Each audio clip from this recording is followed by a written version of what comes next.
part of your cardiovascular system. Okay, cardiovascular system. First, we'll see the definition of the blood. That means what is the blood. Then we'll see some properties, general properties or characteristics of the blood. Then we'll talk about the important functions of the blood. Then we'll see the composition of blood. Blood has two components. Plasma is the liquid part and formed elements is the solid part, that means the blood cells. We'll see the components of the blood, that is the composition. Then we will talk about the plasma, which is the liquid part of the blood, and the plasma proteins. Inside the plasma, in the plasma you have proteins. Those are called the plasma proteins, proteins of the plasma or proteins in the plasma. We'll see the important plasma proteins and their functions. Then we'll talk about the formed elements. Formed elements are the blood cells. Three types of blood cells are found in the blood: red blood cells, white blood cells, and platelets. Okay, so those are three types of blood cells, and they together is the formed elements. First we'll talk about the red blood cells. General information on red blood cells. Morphology of red blood cell. Morphology means external features. If you look from outside, what's their shape, size, how they look like, color, that's the morphology. Formation and maturation of red blood cell. That means the production and maturation of the red blood cells. Then we'll talk about the destruction of the red blood cells. Red blood cells die after 90 to 120 days. That's their lifespan, 3 to 4 months. Then the red blood cells are destroyed. What happens after the destruction? That's the fate of the red blood cell. Then we'll talk about a very important component of the red blood cell, which is the hemoglobin. Located inside the red blood cell, hemoglobin is red colored pigment. Red colored pigment. Located where? Inside the red blood cells. And because of hemoglobin, the red blood cells are red and blood is red. The color of the blood is red because of the hemoglobin. Hemoglobin transports gases, oxygen and carbon dioxide. First, what is the blood? Blood is a special type of connective tissue that circulates within a closed system. Now, why blood is a special type of connective tissue? Because it is in liquid form and it circulates continuously, moves. Other connective tissues are solid. For example, your bone, cartilages, right? Fats, those are connective tissues, but those are in solid form.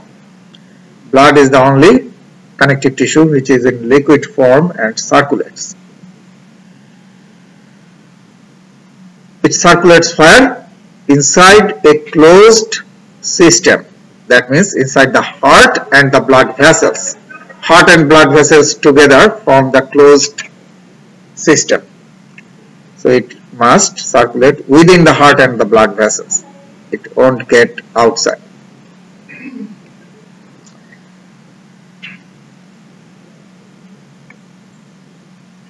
General properties of blood. The color of the blood is red. You all know that, right? But arterial blood, where you have more oxygen, is bright red.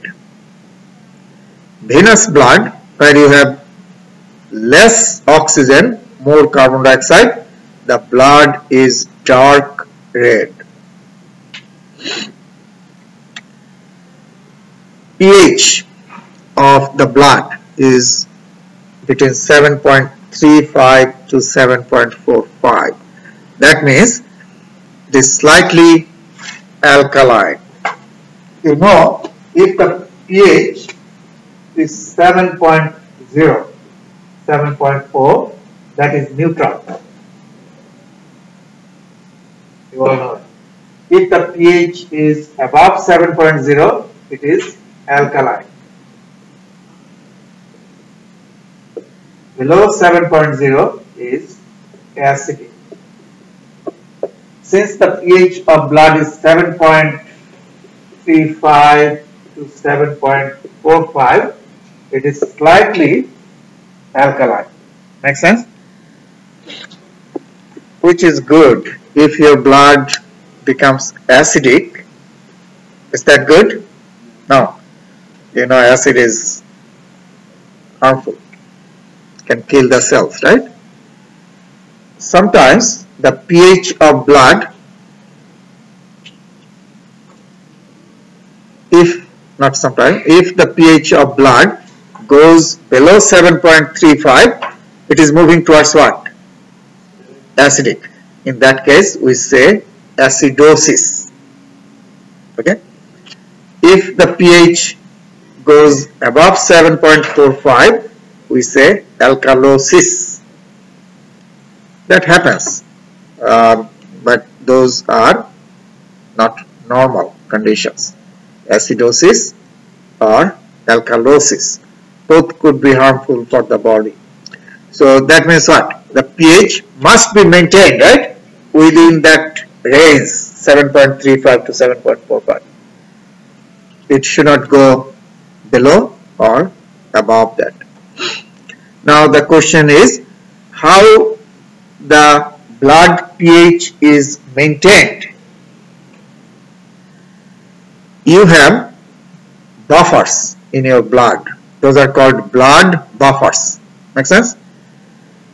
Buffers do what? Maintain the pH. We all know buffers maintain the pH. So in your blood you have some buffers. Those are called the blood buffers, and they keep the pH normal.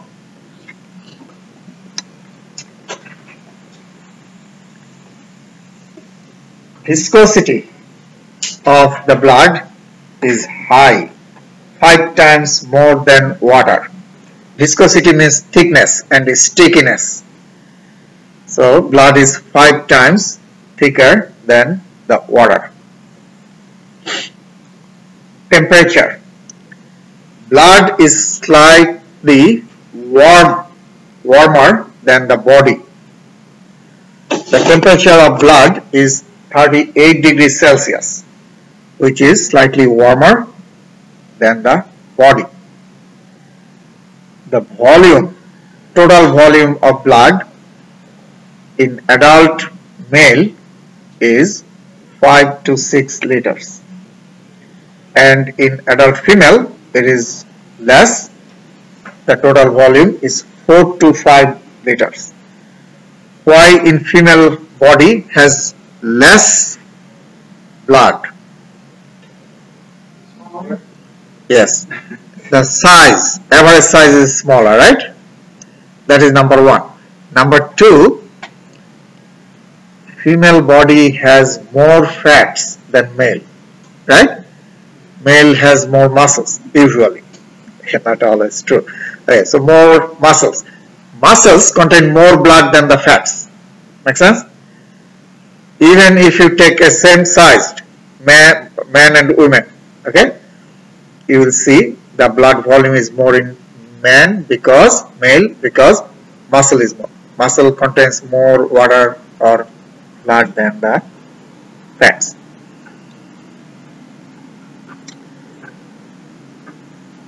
Functions of blood. The main function of the blood is transportation. Blood transports important chemicals from one place to another. That's why blood circulates, right?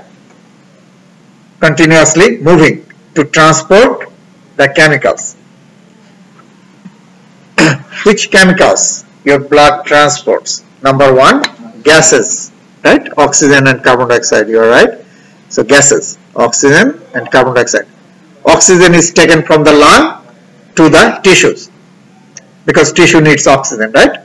And carbon dioxide is taken from the tissue to the lung because we will expel the carbon dioxide out.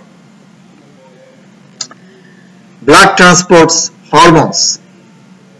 You know, endocrine glands release the hormones into the blood and blood takes it to the site of action. Make sense? Hormones. Blood transports nutrients. What are the nutrients? Very simple. Nutrients are the fine food molecules, right? So blood, you know that, take the nutrients from the intestine, from the food that we eat, to the tissue. Blood transports metabolic wastes from the tissue to the kidneys. Metabolic wastes are harmful toxics, right? Toxic chemicals. You know that, metabolic waste, right? They should get out from the body. Harmful toxic chemicals should get out from the body. Blood takes those metabolic wastes from the tissue and gives to the kidneys. And kidneys excrete them, right? Through the urine. What are the harmful toxic chemicals your body produces? Ammonia, creatine, urea, uric acid, those are metabolic toxics. Ammonia, urea, uric acid, those are toxic chemicals. Also carbon dioxide is taken to the lung by the blood.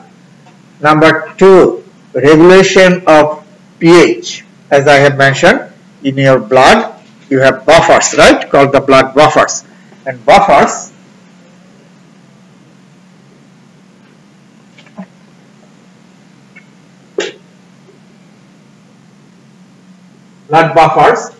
regulate the pH. Okay.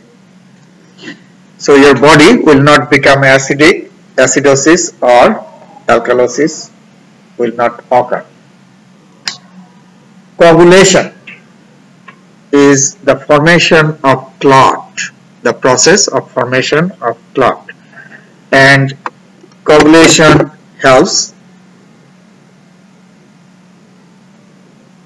by preventing the blood loss. When you get a clot, you know that quickly blood clot is formed, right, to prevent the blood loss or stop bleeding. Defense. In your blood you have some components that provides immunity or defensive functions. One is white blood cells and another is antibodies. In the blood you have these components, they fight against the antigens or microorganisms. Okay, which two components? White blood cells and antibodies. White blood cells are cells and antibodies are proteins. Okay. These two components.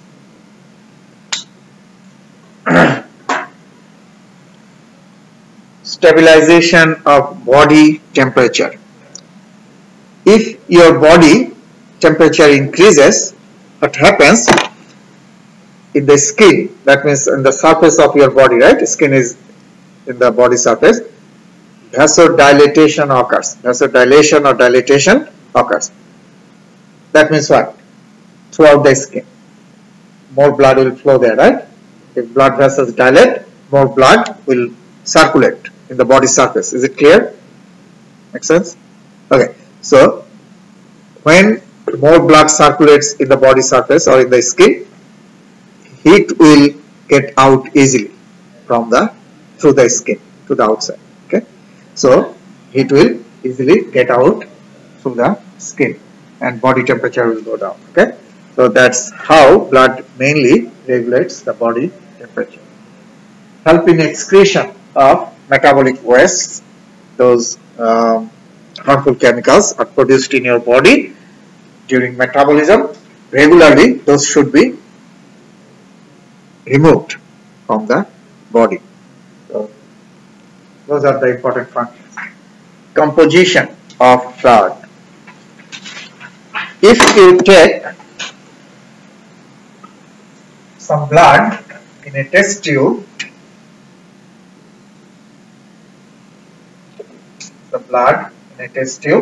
and centrifuge the test tube for a few minutes, what will happen? You will see two components of blood will get separated. In the bottom part of the tube, you will see the formed elements. That means the blood cells.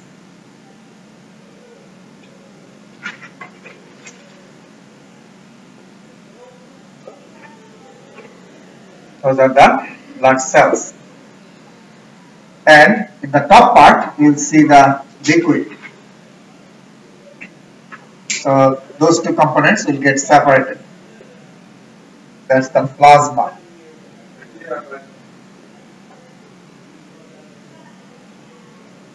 Okay. And now, in formed elements, you know that you have red blood cells, white blood cells, and platelets, right? Those are the blood cells. The number of red blood cells is much higher than the white blood cells and platelets. You need to remember that the number of red blood cells is much higher than the number of white blood cells and platelets. So what we see that this part is mostly like 99.9% of formed elements is the red blood cells, and white blood cells and platelets just form a thin line here. So here you have the red blood cells, and here you have the white blood cells and platelets. So white blood cells and platelets. Okay, so these form a thin line, and this thin line is called Buffy coat. Buffy coat. A whitish thin line is formed by the white blood cells and platelets, because the number of white blood cells and platelets is much lower than the number of red blood cells. So most part is 99.9% is formed by the red blood cells. Okay?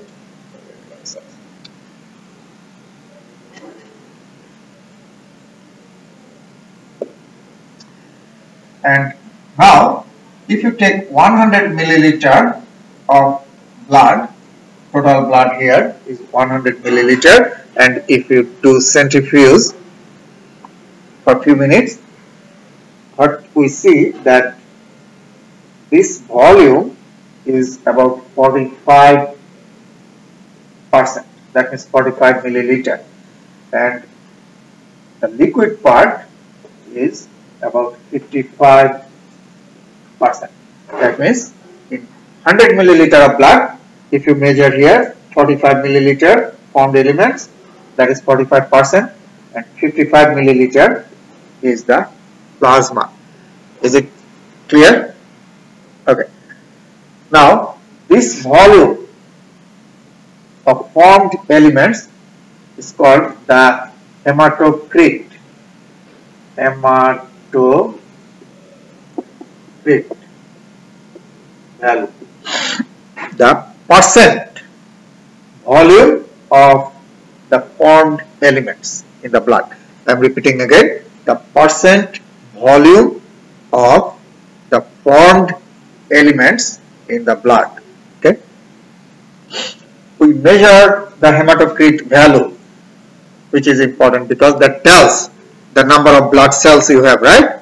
If you have less blood cells, the hematocrit value will be less. Is it clear? This volume will be less. So we do the hematocrit measurement to see if someone has lack of blood cells. Now, if I ask you, tell me which blood cells form 99.9% hematocrit value, volume? Red blood cells, right? 99.9%. So in some books, you will see hematocrit is the percent volume of red blood cells. Same, because white blood cells and platelets, they are giving just a thin line. You can ignore that. Okay. Now, hematocrit is also called PCV, packed cell volume. PCV, packed cell. All cells are packed here. That's the volume. Okay. Now,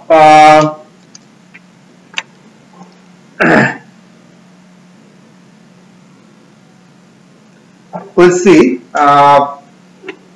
the plasma. In this liquid, which is the plasma, you have water, 92%, proteins,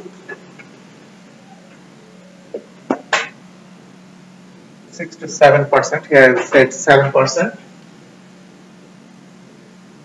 other solutes, 1%, okay, so total 100%. So in the plasma, you have water and proteins and other solids.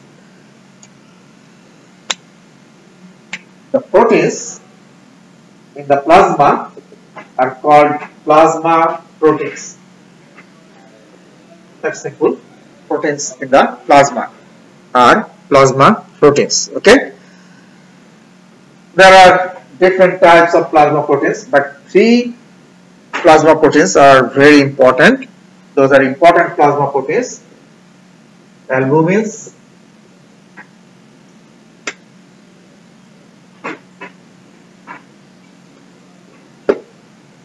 globulins, and fibrinogens. So these are 3 important plasma proteins. Okay, albumins, globulins, and fibrinogens. I'll just mention 1 or 2 things about these 3 types of plasma proteins. Okay, you need to remember that. Not too many things, but few things. Albumins, this one,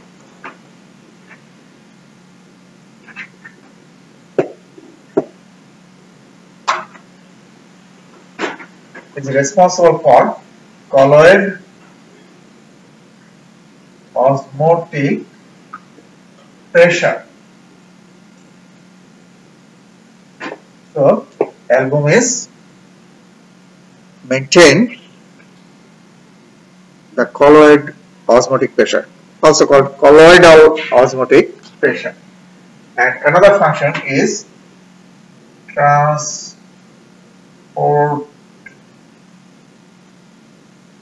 chemicals. Okay. So these two are important functions of the albumins. Now, what is the colloid osmotic pressure? This pressure is very important. Why? Because this is the pressure that keeps the blood towards the center of the blood vessel. This is the blood vessel, and blood tries to stay in the center of the blood vessel when it flows. So that makes the flow efficient. Makes sense? If everything stays towards the center, the flow will be better. If everything tries to move towards the wall, then flow will be less, right? Makes sense? So the colloidal osmotic pressure is the pressure that tries to keep everything together and in the center of the blood vessel. Albumin transports some chemicals like hormones or other chemicals. Globulins.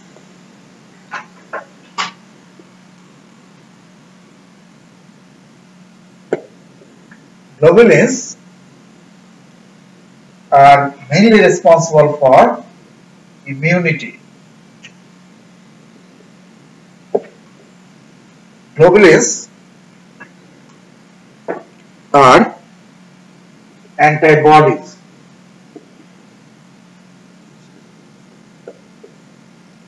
Globulins are antibodies, and you know that antibodies give immunity.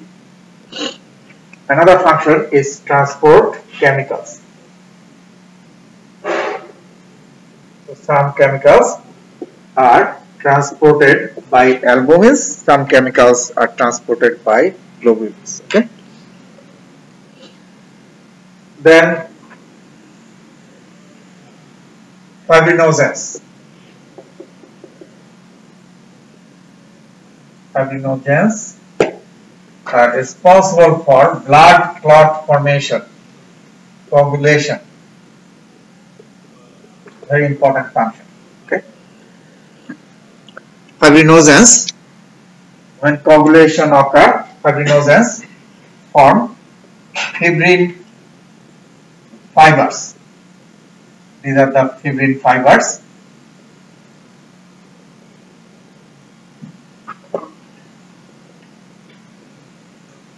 And these fibrin fibers get attached to each other, run in different directions, and form a fibrin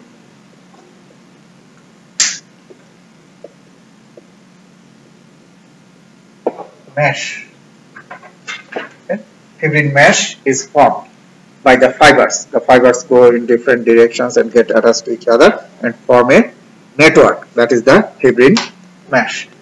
So, fibrinogen or fibrinogens form fibers, and the fibers form the mesh, and that is coagulation. Make sense?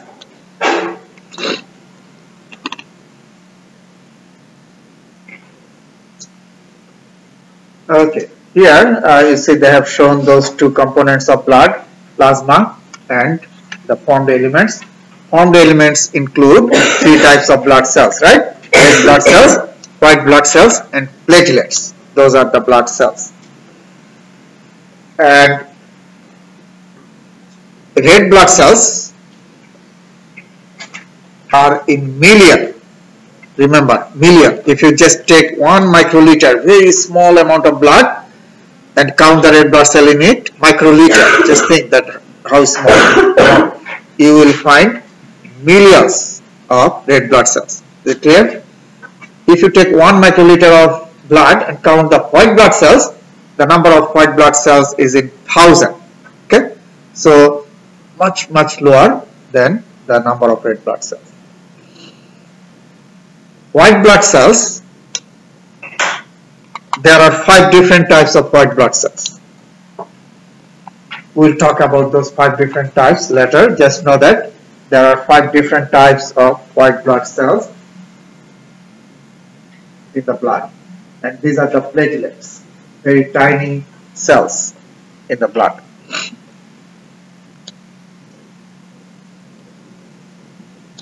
We have talked about 3 types of plasma proteins and their functions, so just remember those. Origin of plasma proteins. Plasma proteins are synthesized mainly in the liver. So about more than 90% plasma proteins come from the liver. Liver is the main source. Small amount of plasma proteins come from plasma cells and endocrine glands. Small amount, but mostly from the liver.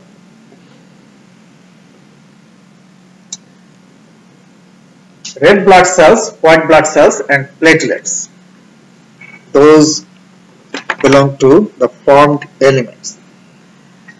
Red blood cells are also called erythrocytes. Erythro means red, cyte means cell. So red cells or red colored cells, erythrocytes.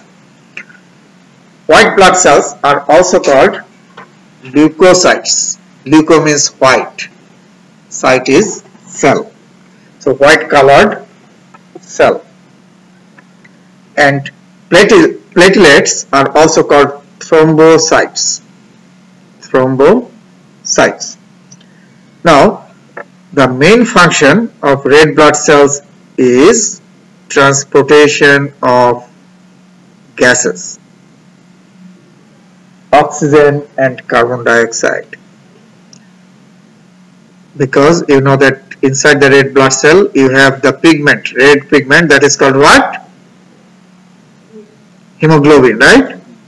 That transports the gases mainly. White blood cells, I have already mentioned, are responsible for immunity.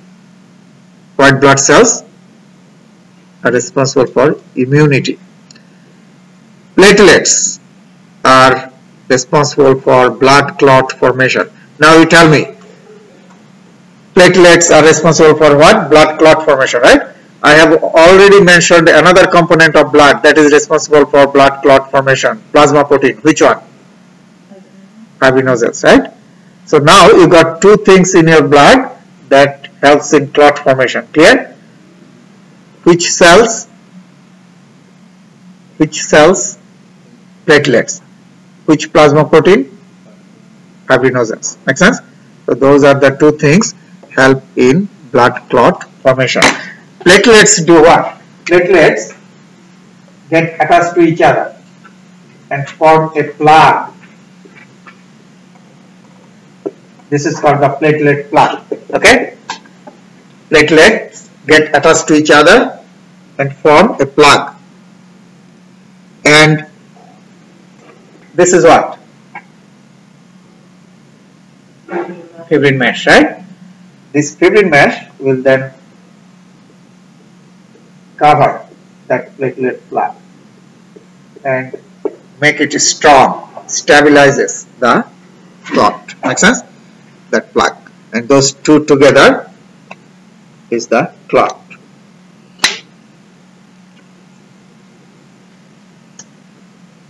Okay, now we'll talk about the red blood cells or erythrocytes. General properties of red blood cells. First, the color of red blood cell. Red, we all know that, right? Red blood cell. Color must be red. Why? Because of the presence of hemoglobin inside. Shape. Red blood cells are round but flat, not spherical. Flat, round cells. Like donuts. And the outer part is thick and central part, that means inner part is thin, like a thin membrane in the middle part. And inside the red blood cell you don't have any nucleus.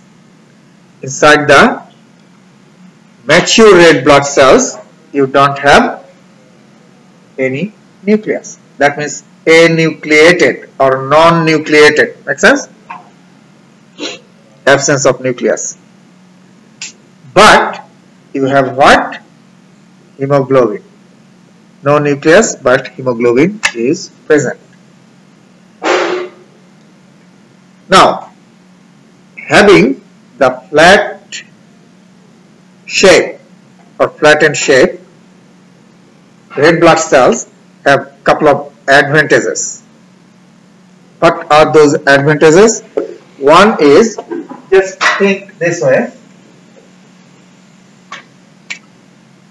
Since the red blood cell doesn't have any nucleus, if you look from the side, it is like this, flat but round.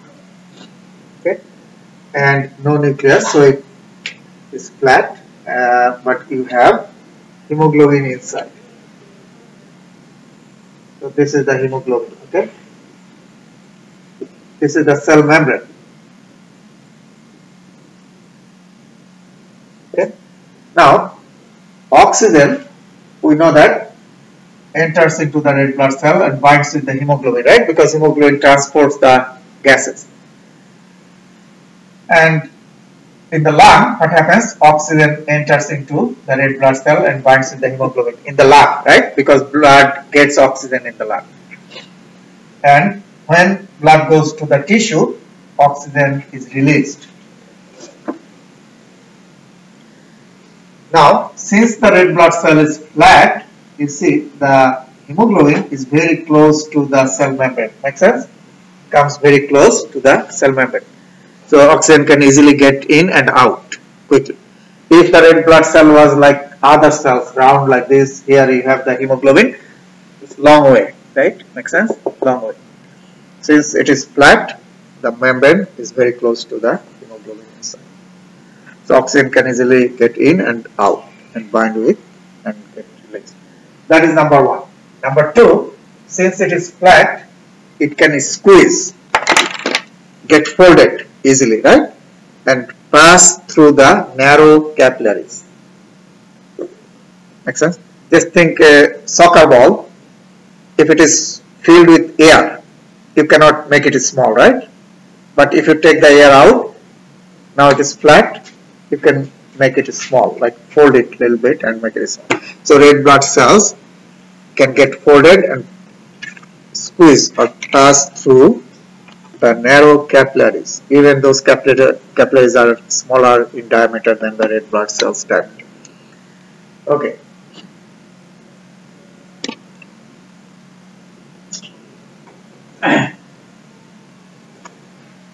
Red blood cells, since they are flat, like dinner plates, I was saying in big dinner party, dinner plates are stuck together, right? Kept together, one above another, and piled together.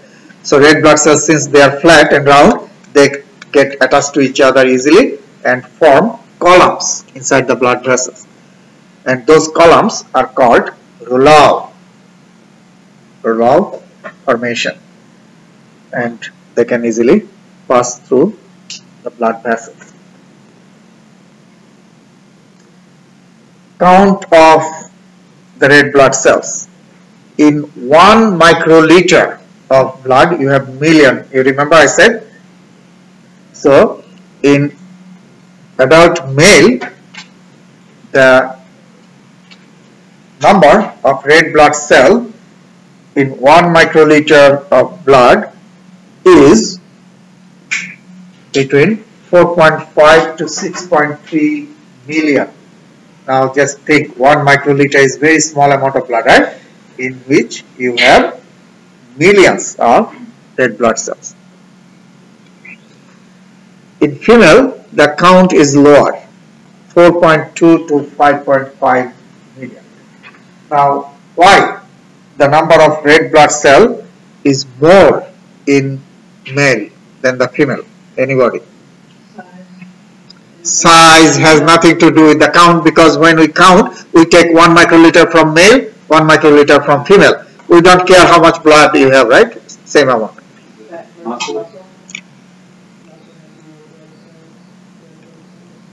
uh, you can say in a little bit opposite way, muscle needs more red blood cells.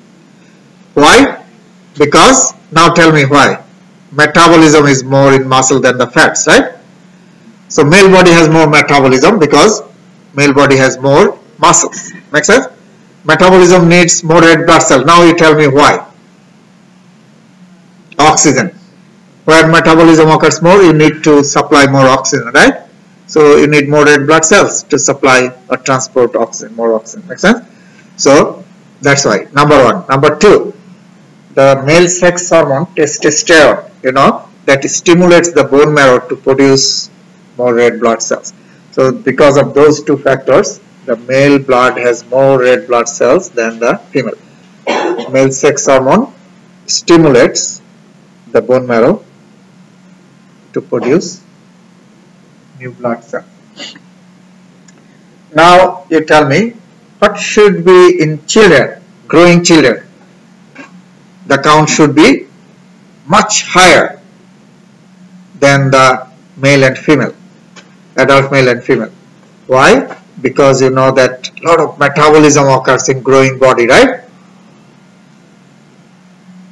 When body grows, metabolism is highest. So they need much higher amount of oxygen than the adults. Production of formed elements or blood cells.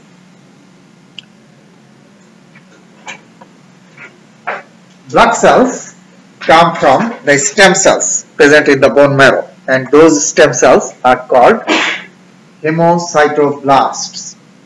Okay, hemo means blood, cyto means cell, blasts are the premature cells, stem cells in this case. And hematopoiesis, poiesis means production.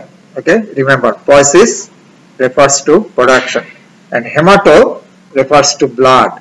So hematopoiesis is the process of blood cell formation, all types, not specific. Okay, all types of blood cell production is hematopoiesis, also called hemopoiesis, same thing. Okay, hemato or hemo, hemo means also blood, hemato. So hematopoiesis or hemopoiesis refers to the blood cell production, any type or all type. Now, in fetus, very early stage of life, blood cells are produced by the liver mainly. So liver is the main site in fetus. Liver is the main site for blood cell production or hemopoiesis or hematopoiesis. Other structures also produce some blood cells: thymus, spleen, lymph nodes, and red bone marrow. But after birth, red bone marrow is the primary site for blood cell production. So after birth, red bone marrow is the primary site. And after birth, inside all the bones of your body, you have red bone marrow. Simple. After birth, inside all bones of your body, you have what? Red bone marrow. Is it clear? But in adults, you don't have red bone marrow everywhere. You have red bone marrow only at the end of long bones and in the flat bones. Is it clear? So after birth, you have what? Red bone marrow everywhere, inside all the bones, everywhere, right? And red blood cells are produced from all the bones. Is it clear? But in adults, only at the ends and inside the flat bones, you have red bone marrow. Now the question is, then what happens inside the shaft in adults? In adults, the red bone marrow in the shaft of the long bones are converted to fats. Converted to what? Fats. And that fat is called yellow bone marrow, which is not functional actually. Only in case of emergency, research has shown that yellow bone marrow can produce some blood cells, but normally they won't. Is it clear? So, yellow bone marrow is present in the shaft in adults.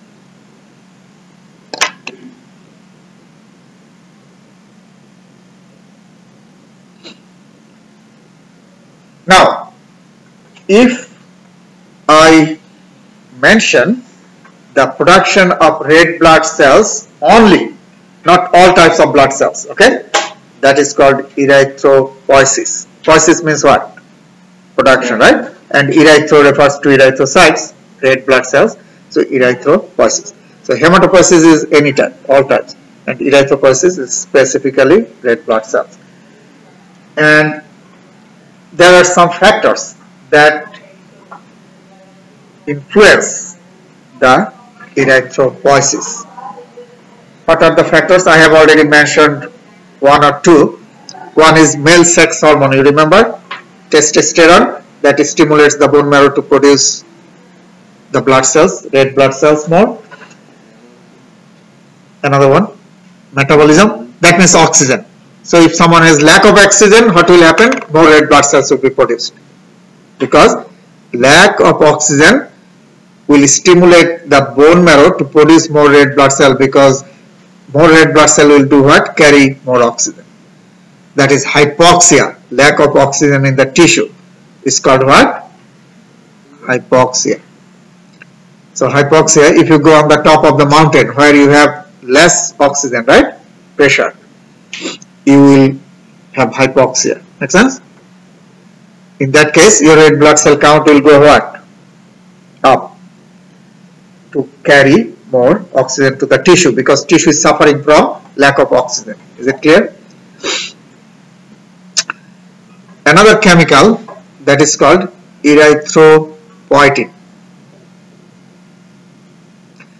Erythropoietin is a chemical produced in the kidneys. That's why it is also called renal erythropoietin. Make sense? Kidney. Renal erythropoietin. This chemical directly stimulates the bone marrow to produce more red blood cells. So those are three important factors that stimulate erythropoiesis, production of red blood cells.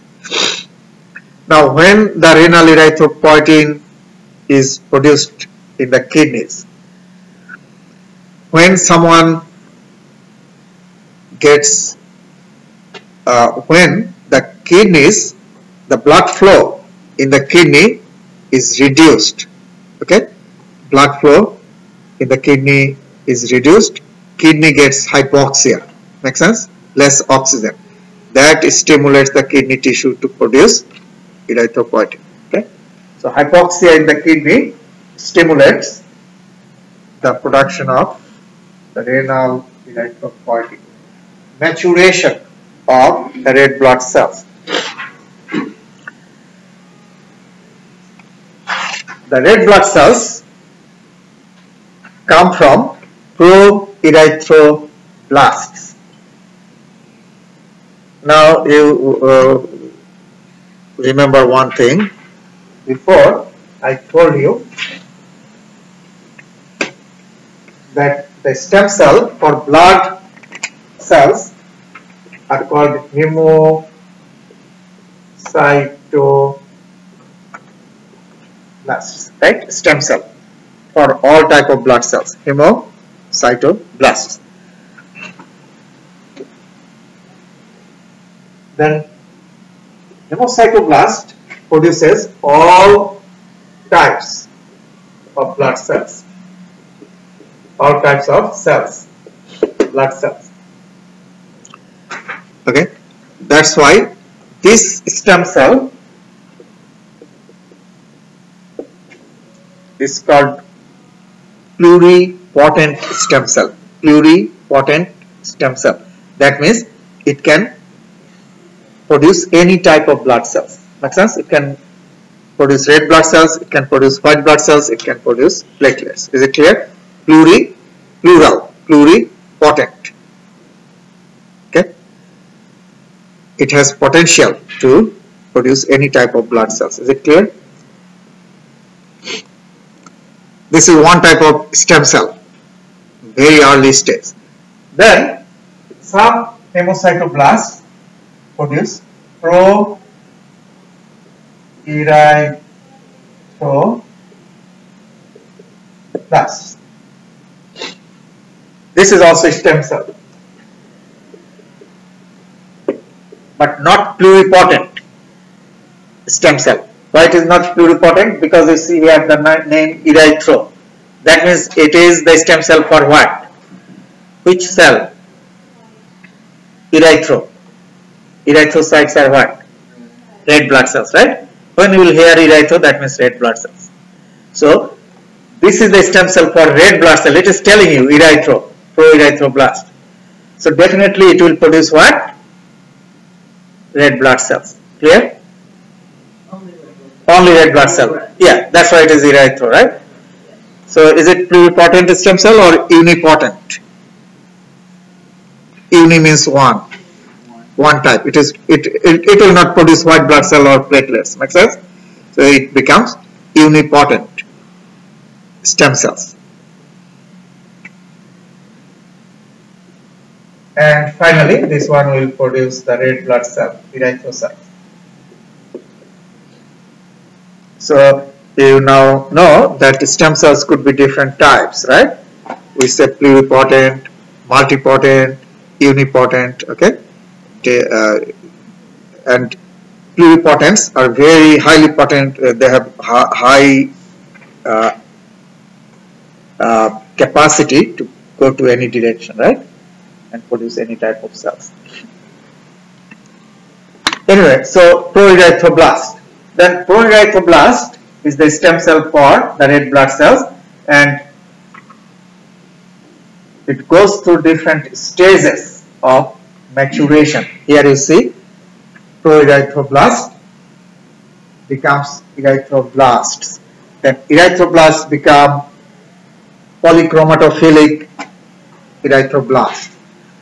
Why we say polychromatophilic? Think the name. Poly means what? Many. Chromato, color. Okay? Erythroblast. Why inside the cell you have many colors? Because the hemoglobin has started to appear in this stage. Make sense? Hemoglobin, which is red colored pigment, right, has started to appear. So if you see under the microscope, you will see polychromato, and they will take the state. You can color. Normoblast. Why this stage is called normoblast? Because the size. Now you see the pro-erythroblast is pretty large, right? Big. Stem cell is pretty big, early stage, and gradually it is getting what? Smaller. And when it comes to the size close to the normal erythrocyte, make sense? Now this stage is called normoblast, although it is not yet erythrocyte, right? Not yet mature erythrocyte, but the size has reduced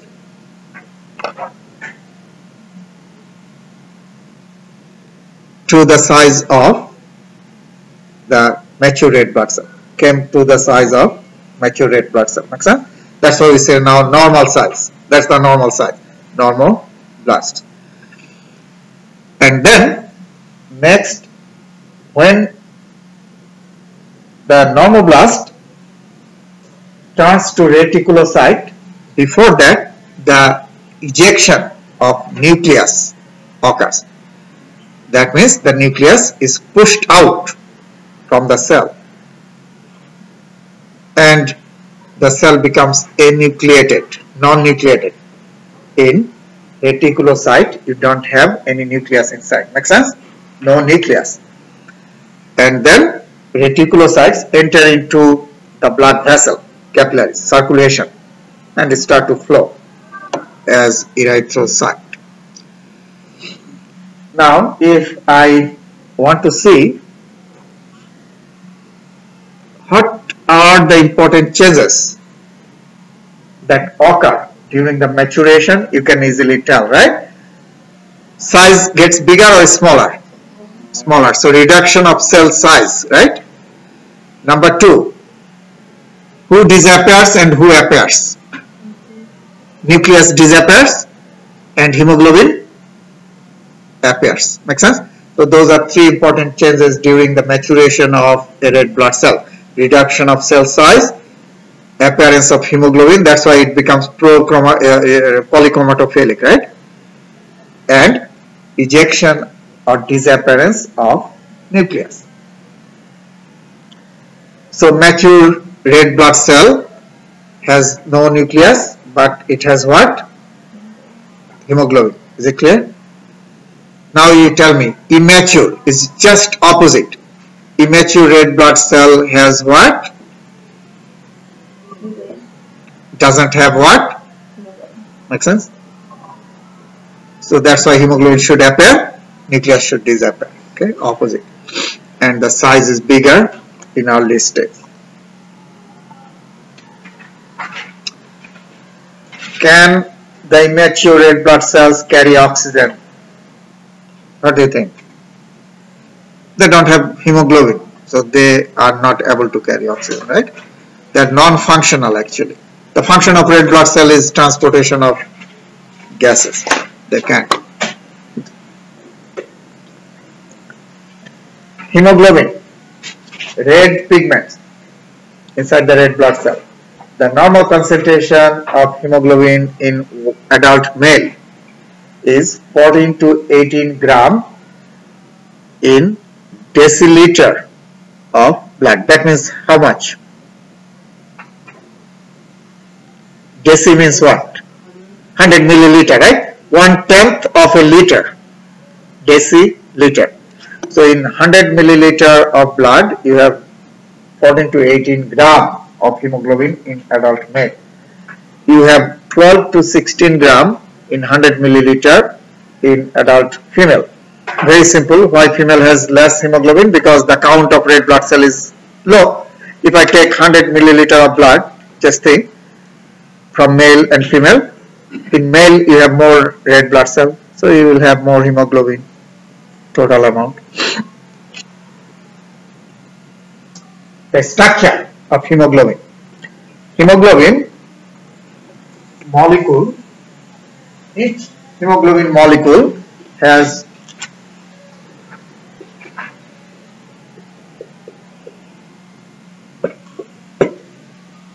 four chains. That's the globin part.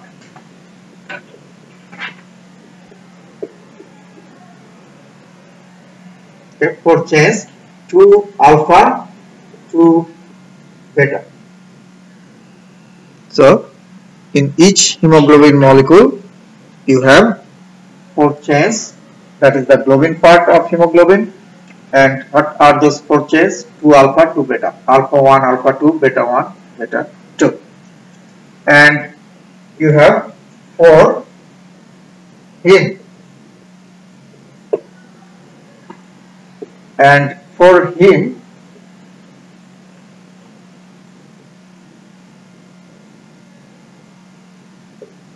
is the heme part.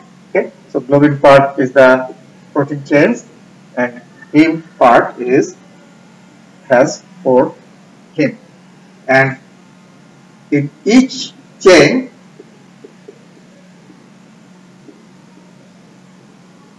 has 1 heme. So there are 4 chains, that means there are 4 heme. Makes sense? In each chain you have 1 heme. And if you see the structure of a heme,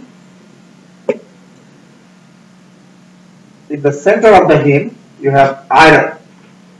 Iron is Fe, and it must be in ferrous form, plus 2 plus.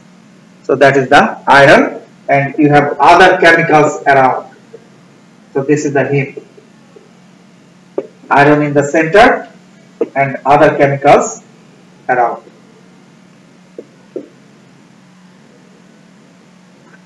Okay. Oxygen binds with hemoglobin, and that's why the iron is the very important part of hemoglobin that transports the oxygen, binds with the oxygen and transports it. Now, globin has 4 chains. These are amino acid protein chains, that means amino acid chains. Okay, amino acid chains. What type of chains? Protein, amino acid chains. Okay, so that's the structure of the heme.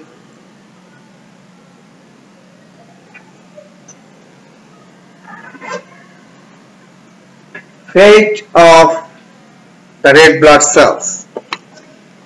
The lifespan of a red blood cell is only 90 to 120 days, right? That I told you, 3 to 4 months. Why the lifespan of red blood cell is short? Because red blood cells don't have what? Nucleus. Also, red blood cells don't have ribosomes, and some other important organelles are missing. So the lifespan of red blood cell is short, and after 90 to 120 days, red blood cells are destroyed, mostly in 2 organs, in the liver and in the spleen. That's why those 2 organs are called the graveyards. Called what?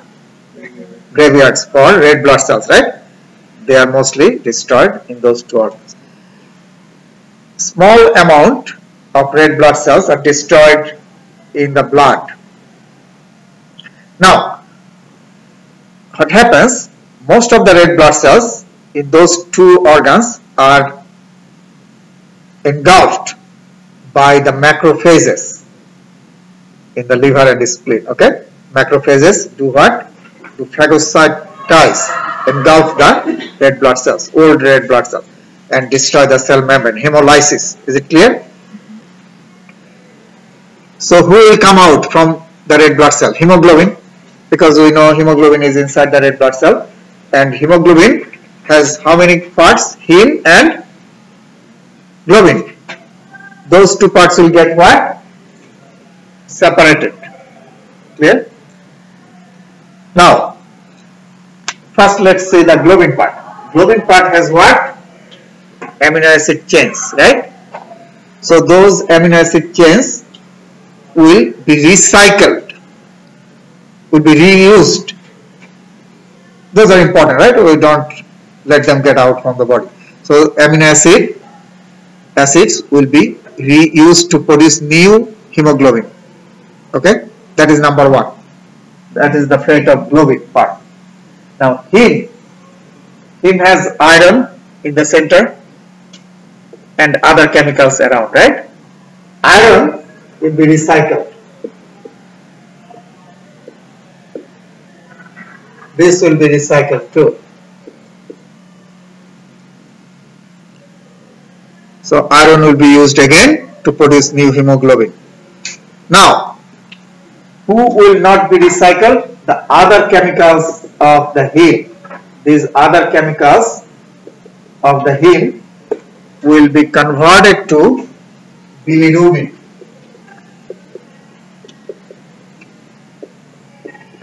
Will be converted to bilirubin.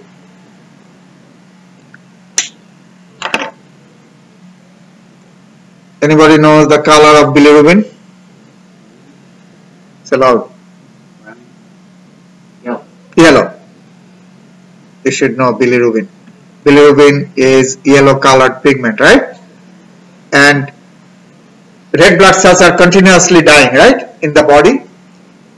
So bilirubin is continuously being produced, and bilirubin is not recycled, gets out from the body. So yellow pigments get out from the body with what? urine and stools. That's why the color of urine is slightly yellowish, you know that, right? And color of stool is yellow. So bilirubin goes to the intestine through the bile duct and to the kidney through the blood. Make sense? And will get out from the body with the urine and with the feces. That happens all the time. Is it clear? So tell me, what's the lifespan of red blood cell? After that, most of them are destroyed where? So those are called the graveyards. And who engulf them? Macrophages. And separate the heme and globin. Globin is amino acid, right? So amino acid will go back to the bone marrow to produce new hemoglobin. Heme, which part of heme will be recycled? Iron, right? Will go back to produce new hemoglobin. Who will not be recycled? The other chemicals will be converted to what? Bilirubin. Bilirubin, okay? First they are converted to biliverdin, then bilirubin, and gets out from the body through the urine and feces. Is it clear? So that is the fate of the red blood cells. Is it clear? Now the last thing, bilirubin goes to the intestine through the bile duct. You remember I said, now if any obstruction in the bile duct occurs, blockage, then what will happen? Bilirubin will not be able to get out. So in your body, the concentration of bilirubin will go up, and that is called jaundice, right? That is called obstructive jaundice, obstructive of bile or biliary tract, that causes the jaundice. Okay, so let's stop here. If you